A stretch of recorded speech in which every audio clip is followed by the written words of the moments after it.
Assalamualaikum warahmatullahi wabarakatuh.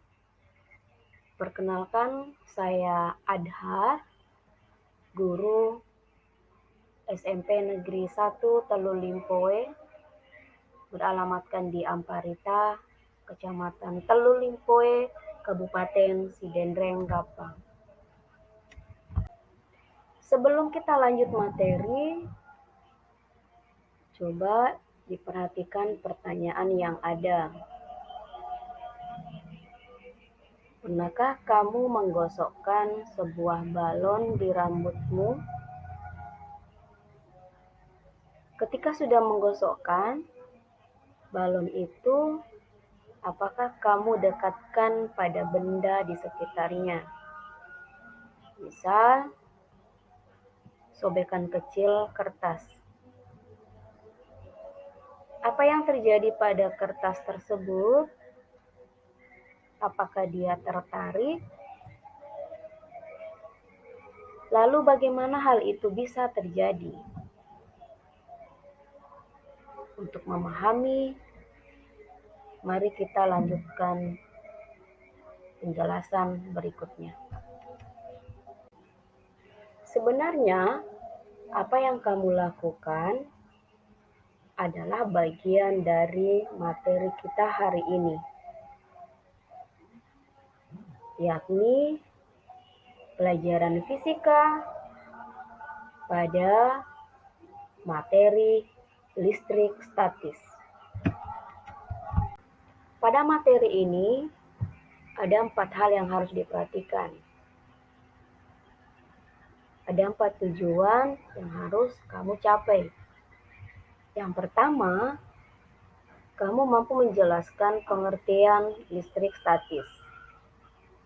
Yang kedua, menyebutkan contoh gejala listrik dalam kehidupan sehari-hari. Yang ketiga, mengidentifikasi jenis-jenis muatan listrik. Dan yang keempat, menentukan interaksi antara dua jenis muatan listrik. Nah, sekarang kita lanjut materinya. Apakah yang dimaksud dengan listrik statis? Baik, listrik statis, dari kata statis mohon diperhatikan.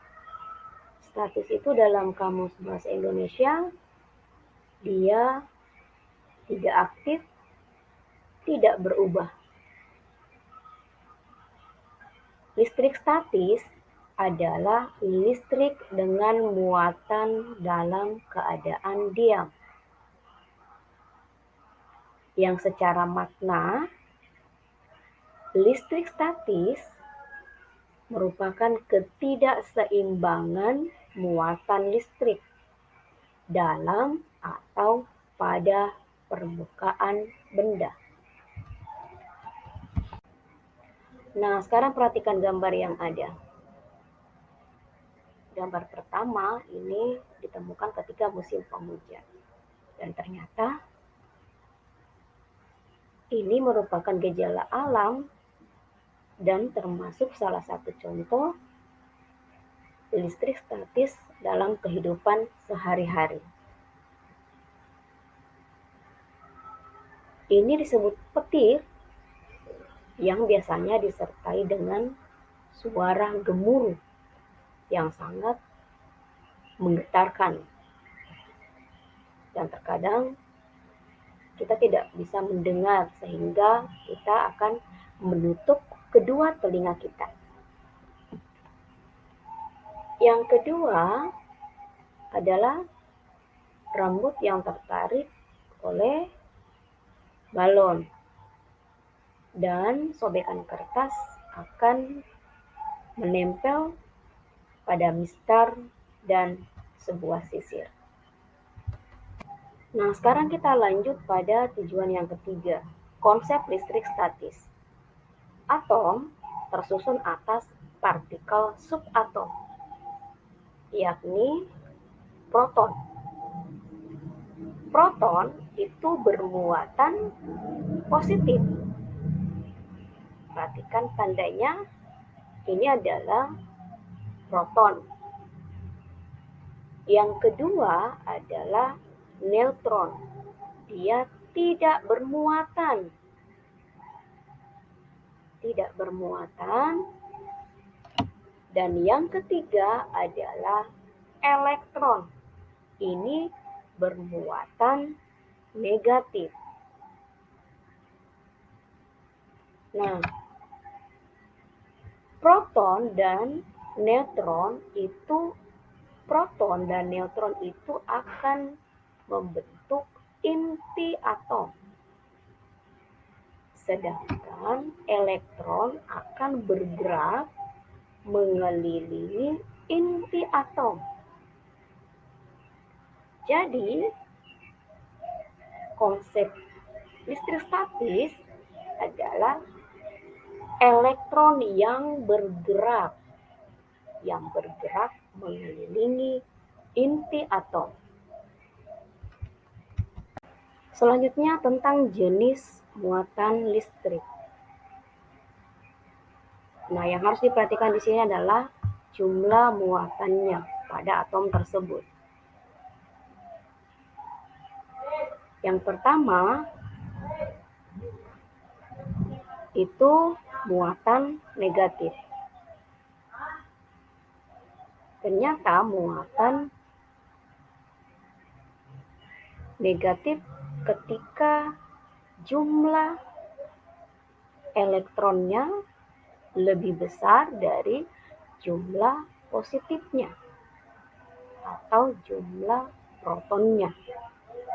Maka ini disebut dengan muatan negatif. Yang kedua adalah muatan netral. Kapan dikatakan netral? Dia harus seimbang. Seimbang atau sama antara jumlah elektron dengan jumlah protonnya. Ini harus sama. Kalau ini satu, maka ini juga satu, maka dia sebagai muatan yang netral. Yang terakhir akan bermuatan positif. Dia akan bermuatan positif ketika jumlah proton itu lebih besar dari jumlah elektron.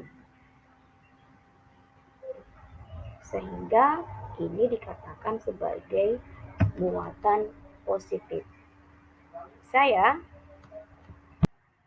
Pada dasarnya jumlah proton dan elektron pada sebuah atom sama. Sehingga atom-atom tersebut tidak bermuatan atau netral.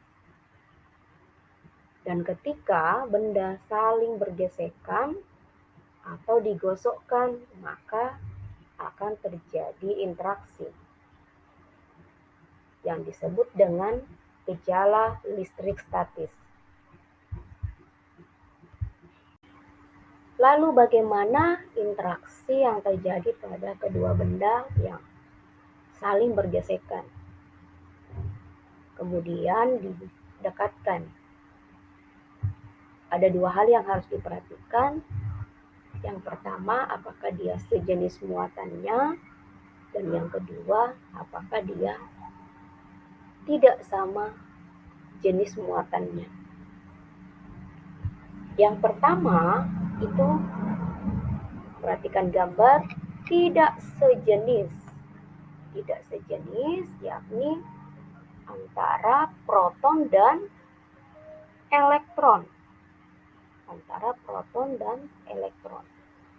Maka ketika ini didekatkan, keduanya akan saling tarik-menarik. Arah panah masuk ke dalam berarti akan saling tarik-menarik. Yang kedua, ketika dia sama-sama proton atau sama-sama positif, perhatikan, dia sama-sama positif, maka akan saling tolak-menolak. Dan yang ketiga juga akan sama-sama muatan negatif atau bermuatan elektron, maka juga ini akan saling tolak-menolak. Demikian materi dari Ibu, mudah-mudahan bisa dipahami. Ada 4 hal yang harus diperhatikan: pengertian listrik statis, kemudian contoh listrik statis dalam kehidupan sehari-hari, jenis muatan listrik, dan bagaimana interaksi yang terjadi pada kedua muatan listrik tersebut. Demikian dari Ibu.